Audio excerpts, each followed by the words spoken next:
आपको रिश्वत रहे हैं पूरे हरियाणा के आएंगे, कहाँ के आएंगे आपके लक्ष्मण आपको अपना MLA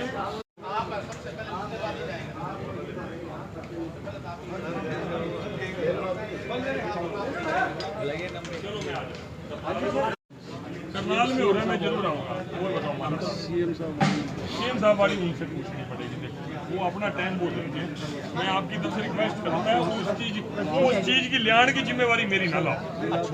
वो उनको बोल दी, उनके थ्रू दे दिया सर, मिल गया। जैसा उन्होंने कहा मैं आत्मा की आवाज़ पर वोटिंग करूंगा। राज्यसभा में, राष्ट्रपति में चुनाव के अंदर उन्होंने की, और जिस तरह से लगातार वो हमारे नेताओं के पास संपर्क भी कर रहे हैं और बातचीत भी हो रही है, और पार्टी के नेता भी उनसे संपर्क में हैं।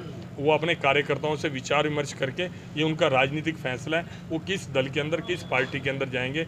लेकिन मैं समझता हूँ कि वो भारतीय जनता पार्टी में उनका स्वागत है अगर आए तो। बाकी वो निर्णय उनका अपना है, और पार्टी का निर्णय, पार्टी तो हमारे अध्यक्ष हैं, पार्टी अध्यक्ष हैं जो संगठन को देखते हैं। बाकी निर्णय उन संगठन के लिए मैं संगठन के लिए जो मेरे को ड्यूटी मिलती है मैं वो करता हूँ। बाकी निर्णय हमारा जो पार्टी की कोर टीम है वो निर्णय करती है, बाकी निर्णय उनका रहेगा। व्यक्ति हाँ, मैं अपनी नहीं, मेरी कोई बातचीत नहीं। व्यक्तिगत रूप से मैं चाहूँगा कि वो भारतीय जनता पार्टी के से जुड़े, वो ही नहीं, जैसे विनोद शर्मा जी भी किसी तरीके से जुड़े, कार्तिकेय जी को समर्थन देने के रहे। मैं चाहता हूँ कि हर वो व्यक्ति जो इस देश का भला चाहता है और प्रदेश का भला चाहता है, जो समाज को तोड़ना नहीं चाहता, जो समाज को जातियों में नहीं बांटना चाहता, जो समाज को इकट्ठा करके चलना चाहता है, इस देश की, इस प्रदेश की तरक्की करना चाहता है, हर उस ताकत को भारतीय जनता पार्टी के साथ जुड़ना चाहिए, मेरी दिली इच्छा है। संयुक्त किसान मोर्चा किस मुद्दे पे बंद करें? जो MSP ने उनकी मांगे हैं सर, ऐसा है। देखिए, किसान मोर्चा पहले भी आंदोलन उन्होंने किया, कृषि कानून उन्होंने वापस लिए। आज अधिकतर किसान, आम समाज ये सोच रहा है, जिस अडानी के, अंबानी के नाम ले लेके भारतीय जनता पार्टी के साथ टैग किया गया, वहीं अनाज ले लेके वहाँ पर पहुँच गए। चलो मैं उस विषय में नहीं जाना चाहता। मैं किसान हूँ, किसान का बेटा हूँ, और मैं किसान भाइयों की दिल से बहुत रिस्पेक्ट करता हूँ। और भारतीय जनता पार्टी नहीं, भारतीय जनता पार्टी का प्रत्येक नेता, आज आप देखिए माननीय प्रधानमंत्री जी ने किसानों की शान में कितनी बड़ी बात की। किसान केवल अन्नदाता ही नहीं है, आज वो ऊर्जा दाता भी बन गया, आज वो ऊर्जा देने वाला, एनर्जी देने वाला भी बन गया। उन्होंने अपने संबोधन के अंदर कहा मैं भी एक किसान हूँ। मेरे पिताजी आज 88 साल के हो गए, 28 तारीख को, 29 को मेरा था, 28 को मैं, 88 ईयर्स के, और वो उसके बाद 2 व्हीलर भी चलाते हैं और अपना खेत भी जाते हैं, सब्जी बोते हैं, मंडी जाते हैं। हम किसान हैं, हम समझते हैं जब तक किसान की इनकम नहीं बढ़ेगी, आज ज़मीन का अगर हम वैल्यूएशन करें, जैसे हर आदमी बिजनेसमैन अपनी प्रॉपर्टी का और अपने कैपिटल का वैल्यूएशन करता है, उस पर देखता है कि मेरे को कम से कम इतना रिटर्न मिलना चाहिए। अगर किसान की असेट्स को देखा जाए, ज़मीन को देखा जाए, वो परसेंटेज क्या 0.001% में भी उसको रिटर्न नहीं आता। उसका रिटर्न बढ़े, उसकी इनकम बढ़े, उसके बच्चे भी अच्छे स्कूलों में पढ़े, उसके लिए मोदी जी कुछ सुधार करना चाहते हैं। लेकिन जो देश की ताकतें देश को कमज़ोर करना चाहती हैं, जो विरोधी देशों के हाथ में खेल रही हैं, वो किसी न किसी रूप में हमारे किसान भाइयों, या अभी अग्निवीर को लेकर उन्होंने भ्रमित किया, ऐसा वो भ्रमित करते हैं, वो उनको भ्रमित नहीं करना चाहिए, देश को आगे बढ़ाना चाहिए। और सबसे बड़ी बात, आज प्रधानमंत्री जी ने एक बात और कही कि कोई भी नेता बनता है, कोई भी किसी पोस्ट पर आता है, वो अगले 5-7 साल बाद की कहता है कि मैं रहूँगा नहीं रहूँगा, मैंने क्या सोचना, अभी तो तुरंत ही जितना शोषण दोहन कर सकते हैं असेट्स का कर लें। लेकिन उन्होंने कहा कि आज़ादी के अमृत महोत्सव के अंदर हम 75वें साल के अंदर हैं, 25 साल बाद का विज़न, 2047 का विज़न इस क्षेत्र में नहीं, हर क्षेत्र के अंदर, चाहे सामरिक क्षेत्र के अंदर हो, चाहे अन्न के क्षेत्र में हो, चाहे लोगों का जीवन स्तर उठाने में हो, 2047 का टारगेट लेके आज माननीय नरेंद्र मोदी जी हैं। ये हम सबको पता है, नरेंद्र मोदी जी 2047 तक फिजिकल रूप से, प्रैक्टिकल रूप से इस देश का नेतृत्व नहीं कर रहे होंगे, मैं आपको स्पष्ट कह रहा हूँ। लेकिन 2047 तक उनके आज किए हुए फैसले, उनके दिए हुए विचार इस देश का नेतृत्व जरूर करेंगे, 100% करेंगे। कुलदीप बिश्नोई की चर्चाएं हैं, मतलब बहुत ही शर्मनाक बात है कि एक अपने आप को राष्ट्रीय पार्टी कहने वाली थी भी सही, कांग्रेस पार्टी राष्ट्रीय पार्टी, लेकिन उन्होंने अपने व्यवहार और अपने कर्मों के कारण ऐसे हालात में पार्टी को पहुंचा दिया वहाँ की लीडरशिप ने। और वहाँ के जो विपक्ष के नेता पार्लियामेंट के अंदर हैं, उन्होंने असंसदीय भाषा का प्रयोग किया और किसी भी तरह से क्षम्य योग्य नहीं है। हालांकि उन्होंने बाद में अभी पत्र द्वारा भी मैं सोशल मीडिया में देख रहा था कि उन्होंने पत्र इन राइटिंग भी माफ़ी मांगी है, सारा कुछ मांगा है। उससे ज़्यादा शर्मनाक बात और है कि जब पार्लियामेंट के अंदर उस तरह का विरोध प्रदर्शन हो रहा था कि और वो लोग दिक्कत मान रहे थे, जिस दिन से ये मानसून सत्र शुरू हुआ है तख्तियाँ लेके आसन के सामने खड़े हो जाते हैं। और जब इस घटना का निंदा पूरे देश भर में चौतरफा हो रही थी तो बीजेपी के सांसदों ने भी उसकी निंदा करी कि ऐसा नहीं बोलना चाहिए था, माफ़ी मांगे निरंजन। तो सोनिया गांधी जी वहाँ पर मंच पे जाकर स्पीकर साहब को कुछ बोलने लगे कुछ शब्दों के अंदर, तो हमारी माननीय मंत्री स्मृति जी एक कटसी के रूप में, एक भावनात्मक रूप में उन्होंने कहा कि आप हमें बताइए अगर किसी प्रकार की कोई वो है, तो उन्होंने उनके साथ दुर्व्यवहार किया स्मृति ईरानी जी के साथ। आप देखोगे मदद करने के भाव से उन्होंने उनसे पूछा, भाई आप ये मत सोचो कि आप अपोजिशन के हो, तो आप बताइए, इसके ऊपर बात करते हैं। तो उन्होंने उसके साथ भी मिसबिहेव किया, जो मैं समझता हूँ कि बहुत गलत है। और वो एक पार्टी के हेड को, पार्टी के चीफ को इस तरह का व्यवहार करना चाहिए।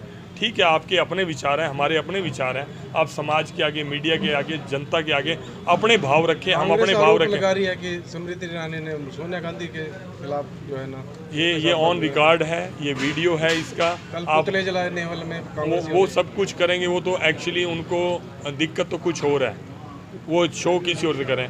ईडी के सामने इतनी क्वेश्चनेयर हुई, सारी चीज़ पता लगी और पता लगा कि नेशनल हेराल्ड का इतना बड़ा घपला निकला कि 5,000 करोड़ की प्रॉपर्टी को मात्र 90 करोड़ में ट्रांसफ़र किया गया। और वो 90 करोड़ भी लोन के रूप में कांग्रेस पार्टी से लिया गया और वो 90 करोड़ को भी बाद में माफ़ कर दिया गया। कि कहा गया कि अखबार ने एक रेजोल्यूशन कांग्रेस पार्टी ने किया कि अखबार ने देश की आज़ादी के लिए बहुत काम किया है, इसलिए हम 90 करोड़ माफ़ करते हैं। और वो देखा गया, उसमें 4 नेशनल हेराल्ड में थे जिनको ट्रांसफ़र की गई, वही 4 लोग उसके अंदर थे और वही कांग्रेस पार्टी सुनी है। तो ये तो इन्वेस्टिगेशन के अंदर क्लियर हो गया। और आप ये देखिए कि इस तरह के गोलमाल इन्होंने कर रखे हैं, आज वो गोलमाल सामने आ रहे हैं। तो अब ये बोलते हैं कि बदले की भावना से ये कार्रवाई की। इसमें बदले की भावना क्या, ऑन रिकॉर्ड आप मीडिया के सामने रख दें, आप जो जांच एजेंसी है उसके सामने रख दें। ईडी के खिलाफ वो सुप्रीम कोर्ट में जाते हैं और सुप्रीम कोर्ट के भी कहती है कि ईडी के पास वो ताकत है कि अगर आपने गबन करके, भ्रष्टाचार करके किसी संपत्ति को अर्ज किया है तो उसको जब्त कर सकती है। हर मोर्चे पर उनकी हार हो रही है, सिर्फ जनता को भ्रमित करने के लिए कि भारतीय जनता पार्टी केवल राजनीतिक प्रतिशोध की वजह से हमारे ऊपर कार्रवाई कर रही है। अगर कर रही है तो ऑन डॉक्यूमेंट आप प्रोड्यूस करें, हमें नहीं करते तो जनता के सामने कर दें, मीडिया के सामने कर दें। आप आज जुड़ जाओ भाई। जैसा उन्होंने कहा, मैं आत्मा की आवाज़ पर वोटिंग करूंगा। राज्यसभा में, राष्ट्रपति में चुनाव के अंदर उन्होंने की, और जिस तरह से लगातार वो हमारे नेताओं के पास संपर्क भी कर रहे हैं और बातचीत भी हो रही है और पार्टी के नेता भी उनसे संपर्क में हैं। वो अपने कार्यकर्ताओं से विचार विमर्श करके, ये उनका राजनीतिक फैसला है, वो किस दल के अंदर, किस पार्टी के अंदर जाएंगे। लेकिन मैं समझता हूँ कि वो भारतीय जनता पार्टी में उनका स्वागत है अगर आए तो। बाकी वो निर्णय उनका अपना है और पार्टी का निर्णय, पार्टी तो हमारे अध्यक्ष हैं, पार्टी अध्यक्ष हैं जो संगठन को देखते हैं। बाकी निर्णय उन संगठन के लिए काफी, मैं संगठन के लिए जो मेरे को ड्यूटी मिलती है मैं वो करता हूँ। बाकी निर्णय हमारा जो पार्टी की कोर टीम है वो निर्णय करती है, बाकी निर्णय उनका रहेगा। व्यक्ति हाँ, मैं अपनी नहीं, मेरी कोई बातचीत नहीं। व्यक्तिगत रूप से मैं चाहूँगा कि वो भारतीय जनता पार्टी के से जुड़े, वो ही नहीं, जैसे विनोद शर्मा जी भी किसी तरीके से जुड़े, कार्तिकेय जी को समर्थन देने के रहे। मैं चाहता हूँ कि हर वो व्यक्ति जो इस देश का भला चाहता है और प्रदेश का भला चाहता है, जो समाज को तोड़ना नहीं चाहता, जो समाज को जातियों में नहीं बांटना चाहता, जो समाज को इकट्ठा करके चलना चाहता है, इस देश की, इस प्रदेश की तरक्की करना चाहता है, हर उस ताकत को भारतीय जनता पार्टी के साथ जुड़ना चाहिए, मेरी दिली इच्छा है। Thank you. आज प्रधानमंत्री जी ने पूरे देश को वीसी के माध्यम से संबोधित किया और अनेक योजनाओं का जो ग्रीन एनर्जी का तरफ जाती हैं पूरे देश की, उनको किया। जो लक्ष्य उन्होंने पिछली दुनिया के सामने रखा था कि 2030 तक हम 40% ग्रीन एनर्जी को प्रोड्यूस करेंगे, जितनी हमारे हिंदुस्तान की लागत है, वो उन्होंने 2021 तक ही करके दिखा दिया। और अब उन्होंने टारगेट 50% तक का कर दिया, क्योंकि जिन ट्रेडिशनल साधनों से हम बिजली बना रहे थे वो एक ना एक दिन ख़त्म होने वाले थे, चाहे कोल थे, वो थे। आज परमाणु बिजली घर बन रहे हैं, आज सोलर के नए नए बड़े बड़े प्रोजेक्ट्स लग रहे हैं, आज वायु के लग रहे हैं, आज पानी के साथ लग रहे हैं, यहाँ तक कि नदियों के ऊपर फ्लोटिंग सोलर का भी एक नया प्रोजेक्ट आज उन्होंने किया। और मुझे बड़ी खुशी है, मुझे नारा साहब बता रहे थे कि 110 करोड़ रुपया अपने डिस्ट्रिक्ट में आया और वैसे भी पानीपत के अंदर आया। तो ये पूरे देश के अंदर एक बहुत बड़ा चमत्कार और दुनिया के सामने हिंदुस्तान एक एग्जाम्पल बनने जा रहा है, ऐसा प्रधानमंत्री का। आज उन्होंने अपने संबोधन में ये भी कहा कि अनेक स्टेट जो ट्रांसमिशन है बिजली की, बिजली प्रोड्यूस पूरी हो रही है, कंपनियां बना रही हैं, लेकिन पुरानी तारें हैं, जर्जर तारें हैं, ट्रांसमिशन उसको थेफ्ट लॉस हो रहा है, कोई सी तरह के लॉस हो रहे हैं, तो वो नुकसान में जा रहा है, नुकसान देश का हो रहा है। इसलिए उसके ऊपर पूरा इंफ्रास्ट्रक्चर मजबूत होना चाहिए। और मैं नारा साहब मेरे साथ थे और डोगरा साहब सेंटर से आए हुए हैं, उन्होंने मुझे बताया कि हिंदुस्तान के अंदर गुजरात के बाद सुधारीकरण के मामले में हरियाणा दूसरे नंबर पर है। मैं बधाई देता हूं माननीय मनोहर लाल जी को कि उन्होंने मोदी जी की सोच को धरातल पर उतारने का काम किया है। पिछले दिनों में आपने देखा होगा जितनी भी सरकारें रही होंगी, टाइम टू टाइम चाहे 2 पैसे 10 पैसे 50 पैसे 1 रुपया रेट बढ़ा ही होगा बिजली का, लेकिन जब से मनोहर लाल जी आए उन्होंने अपने आने के बाद बिजली के रेट को घटाया। मैं दिल की गहराइयों से उनका आभार व्यक्त करता हूँ। सर, एक संसद है, काफ़ी इस बार जो है दावेदार चल रहा हाँ है। जी